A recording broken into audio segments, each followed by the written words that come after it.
Hello મિત્રો, સ્વાગત છે તમારું આપણી યુટ્યુબ ચેનલ ગુજરાત એક્ઝામ ગુરુમાં। તો આજની આપણી જે ભરતી છે એક બેંક જોબ નોટિફિકેશન 2025 એટલે કે બેંકની તમારી આ નોકરી રહેવાની છે। કઈ બેંક છે એની વાત કરીએ તો bank of Baroda recruitment 2025। Okay, તો બેંક ઓફ બરોડાની અંદર ધોરણ 8 પાસ માટે કાયમી અને સીધી ભરતી થઈ। ઓકે, સીધી ભરતી એટલે બધાને ખ્યાલ જ હશે કે કોઈ પણ પરીક્ષા વગર તમારે ડાયરેક્ટ સિલેક્શન થવાનું આવશે। ઓકે, તો આ ભરતીની અંદર તમારું 8 પાસ ધોરણ પાસ માટે તમારી લાયકાત રહેવાની છે અને પગારની વાત કરીએ તો 16,000 રૂપિયા તમારો પગાર રહેવાનો છે। ઓકે, તો બેંક ઓફ બરોડાની એટલે કે બેન્કિંગ લાઇનની ભરતી છે અને માત્ર 8 પાસ ઉપર છે એટલે ખૂબ જ સારું એવું કહેવાય। તો આની અંદર આપણે આ વિડીયોની અંદર એ પણ જોઈ લઈશું નું ફોર્મ કેવી રીતે ભરવાના છે, આના માટે તમારે એજ લિમિટેશન રૂલ શું રહેશે અને જે આ તમારી પોસ્ટ છે 8 પાસ માટે એ કઈ પોસ્ટ ઉપર તમારી ભરતી થવાની છે, તેના માટે તમને સેલેરી કેટલી ચૂકવવામાં આવશે અને કયા સરનામે તમારે આ પોસ્ટ મોકલવાની રહેશે, તેના માટે જે એપ્લિકેશન ફોર્મ આવે છે તે તમે કઈ રીતે ડાઉનલોડ કરી શકશો,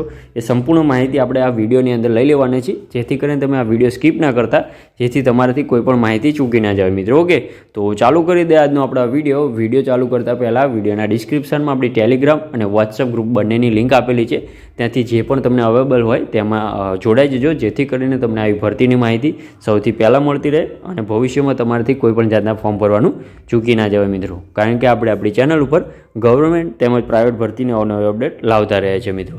અને આપણી ચેનલ માટે એક લાઇક, શેર અને સબસ્ક્રાઈબ તો કરી જ દેજો મિત્રો। સૌથી પહેલાં આપણે જે ઓવરવ્યૂ છે ભરતી વિશે એ લઈ લઈએ।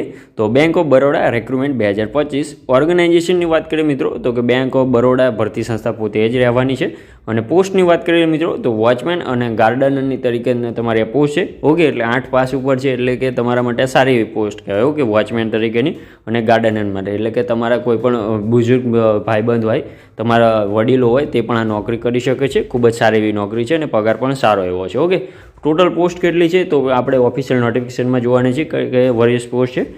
જોબ ટાઈપની વાત કરીએ તો ફૂલ ટાઈમ તમારે જોબ રહેવાનું છે અને લોકેશન બેઝ રહેવાનું છે। એપ્લાય મોડની વાત કરીએ તો ઓફલાઈન તમારે રહેવાનું છે। ઓકે, ઓનલાઈન આના માટે તમારે ફોર્મ ભરવાના નથી, પરંતુ ઓફલાઈન તમારી ભરતી રહેશે એટલે કે એક સરનામું છે, ત્યાં તમને હું આગળ એપ્લિકેશન ફોર્મ બતાવું છું। એ એપ્લિકેશન ફોર્મ ભરી અને એની સાથે જે ડોક્યુમેન્ટ છે એ જોડી અને આપેલ સરનામે મોકલવાના રહેશે। ઓકે, એટલે એ પ્રમાણે તમારી આ ભરતી થવાની છે મિત્રો। ઓકે, તો હું કેન એપ્લાય તો કે ઓલ ઓવર ઇન્ડિયામાંથી આ ભરતી છે એટલે ઓલ ઓવર ઇન્ડિયામાંથી મેલ અને ફિમેલ બંને એપ્લાય કરી શકે છે આના માટે। ઓકે, એટલે કોઈ પણ જાતની બાંધછોડામાં બીજી છે નહીં મિત્રો। તો વિડીયોની અંદર સૌથી પહેલાં આપણે એજ લિમિટેશન એટલે કે ઉંમર મર્યાદાની વાત કરીએ મિત્રો તો મિનિમમ વાત કરીએ તો મિનિમમ 18 વર્ષ તમારા હોવાના જરૂરી છે અને મેક્સિમમની વાત કરીએ તો 40 વર્ષ। ઓકે, તો 18 થી 40 વર્ષ તમારી એજ લિમિટેશન આની અંદર રહેવાની છે।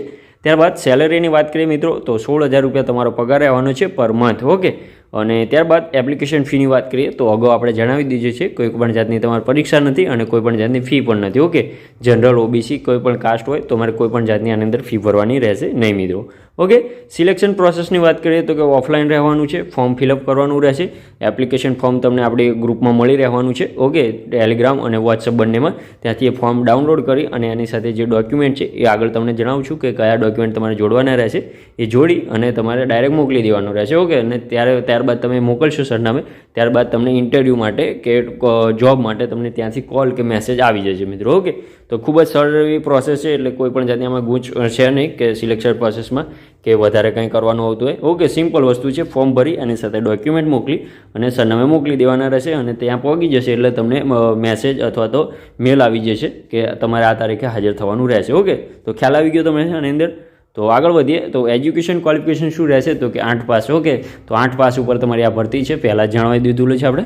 ઓકે, વિડીયોમાં આગળ વધીએ ઇમ્પોર્ટન્ટ ડેટ શું છે તો કે લાસ્ટ ડેટની વાત કરીએ તો 18 April. Okay, sorry 28 April. Okay, તો આજે લગભગ 20 એપ્રિલ ચાલુ છે। ઓકે, અત્યારે ફોર્મ ભરવાના ચાલુ છે અને લાસ્ટ ડેટની વાત કરીએ તો 28 એપ્રિલ। ઓકે, તો 28 એપ્રિલ છે, ધ્યાન રાખજો 28 એપ્રિલે તમે ફોર્મ ભરીને મોકલાશો તો નહીં પહોંચે। ઓકે, એટલે કે 28 એપ્રિલ પહેલાં તમારે ત્યાં સરનામે પહોંચી જવાનું રહેશે। ઓકે, તમારે નહીં પહોંચવાનું રહે, તમારા ડોક્યુમેન્ટ પહોંચાડવાના રહેશે। ઓકે, તો એની સાથે તમારે શું શું ડોક્યુમેન્ટ જોડવાના જાય છે એ પણ જોઈ લઈએ। તો સૌથી પહેલાં તમારું રિઝ્યુમ અથવા તો સીવી જે તમે કહેતા હોય એ જોડવાનું રહેશે। ત્યારબાદ જે એપ્લિકેશન ફોર્મ છે એ પ્રિન્ટ કાઢી અને ફિલઅપ કરવાનું રહેશે।